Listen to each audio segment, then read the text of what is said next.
The use of materials imply that you need really to handle with your hands materials. That's really chemistry. Even though I'm not a cook, I love to watch cooking and I like to watch cook programs. This is just plain chemistry where people mix things to make delicious food. And to me, this is an example of what I do in our labs. My students nowadays, because I don't go as often as before to the labs, but my students create chemistry, create materials, and for that they use the concepts of aesthetics, meaning they take shapes to make materials that can have a use, and that use is also related to how the material looks.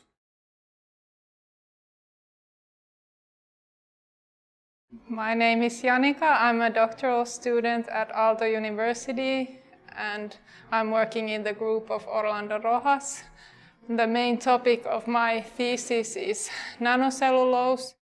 I'm working both with bacterial cellulose and cellulose nanofibrils. And yeah, I was born in Espoo in Finland.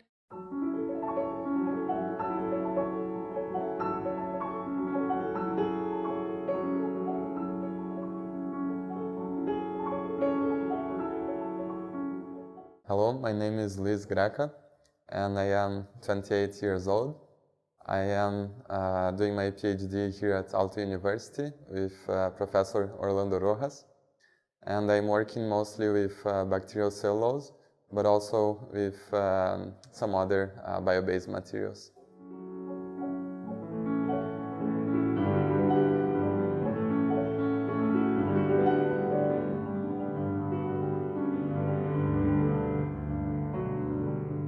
I was born in Venezuela, in the Venezuelan Andes in South America. The Andes is a range of mountains that go from the Argentina all the way to Venezuela and Colombia. And my city was Mérida, beautiful city that had very wonderful weather and was surrounded by mountains that have snow all year round. So I was in the tropics, but I was close to the snow. I think there were many factors that shaped my life as an engineer. So starting with my career in chemical engineering, I did 4 or 5 years in Universidad de los Andes in Venezuela, and at that time I met great professors. Some of them really made an influence in my life. One gave me the opportunity to go to Spain to do a master's degree in paper engineering. Before taking that opportunity, in fact, I did some internships, one in a laboratory for a petroleum company, and the second one in a paper mill. In that experience in the paper mill, I decided that paper was not what I wanted to do. But I ended up actually doing paper. So sometimes an experience that you don't want to do happens to be the one that is right for you. My work is related to nanocellulose. I've been especially working with bacterial cellulose quite a lot and also cellulose nanofibrils, or looking at using them for water purification. My interest for science has developed gradually through the years. When I was in school, subjects like math and chemistry, and then when I came to university and I got to actually work more in the lab and do experiments. Especially when I started my master's thesis, I had the opportunity to really influence myself on what I want to work on or what research topics interest me, and then or figure out, for example, how I would a certain type of experiment, what kind of setup I need. And so then after I finished my master's thesis, I really felt that this is something I want to continue.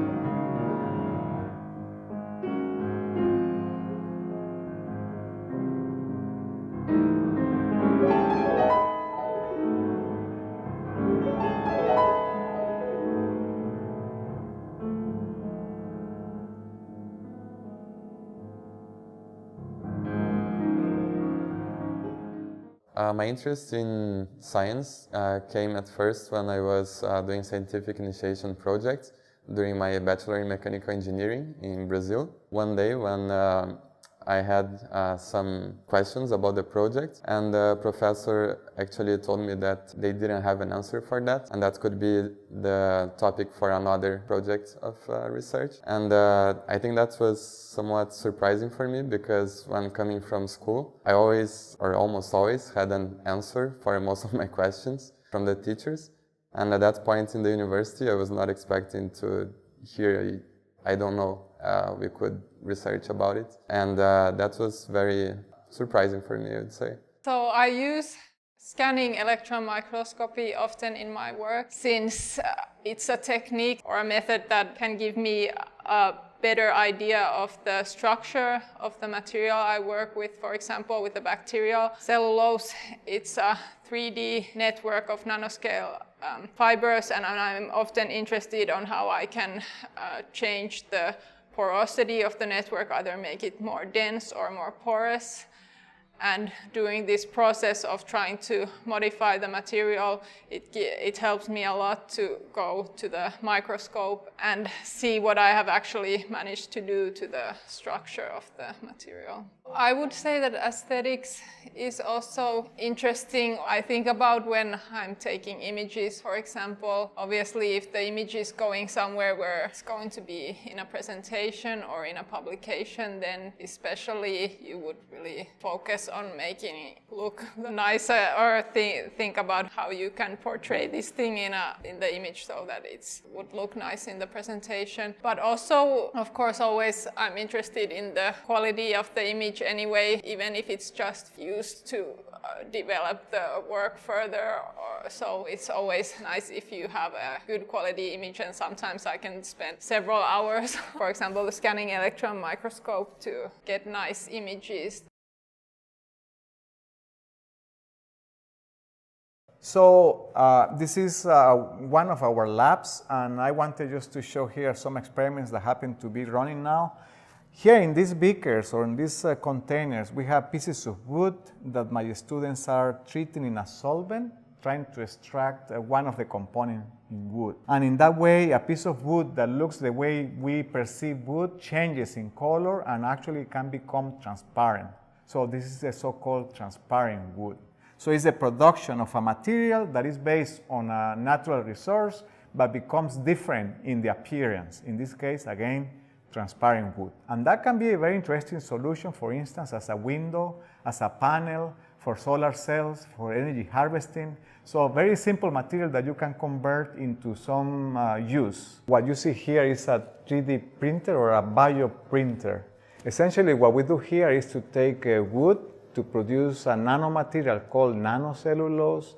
If we put nanocellulose with water together, then we can extrude that suspension, that sort of fluid, in a 3D printer like this one. And that comes back to the objects and aesthetics and working with creative designs. And this is the idea of using nanocellulose to produce three-dimensional objects of any shape and form. So my students are having a very good time looking into this type of experiences to create material performance, but at the same time to look into object shapes and forms. So I think that was one of the important moments where I noticed that actually science is very interesting. Also because we can help to push a little bit further the limits of what is known or not known for humanity, let's say. Basically, yeah, if I could, I would like to contribute to having more bio-based and sustainable materials used in water purification applications. Connecting art, design, aesthetics with material science and chemical engineering sounds like a very difficult task, but in fact, I had the opportunity here in Aalto, in Finland, to make that connection. And again, this is a question of luck.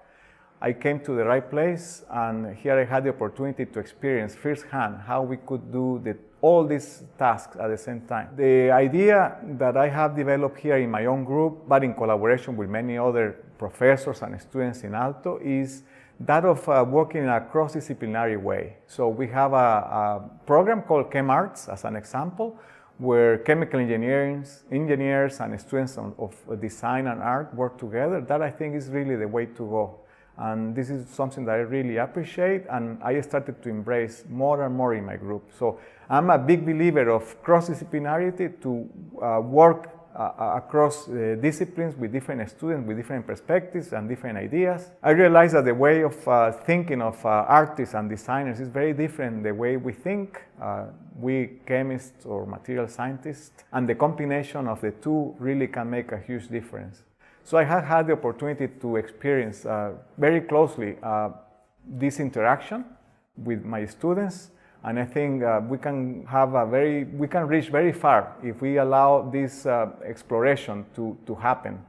I think it's an opportunity to create. That creativity can really be excel if we have this combination between art, design, and the hard sciences. I can give many different examples of these activities, but I think in the future this will become more and more important. For instance, connecting with society, that requires that type of skills where you can combine visualizations, art, design with solutions to the future needs of humankind.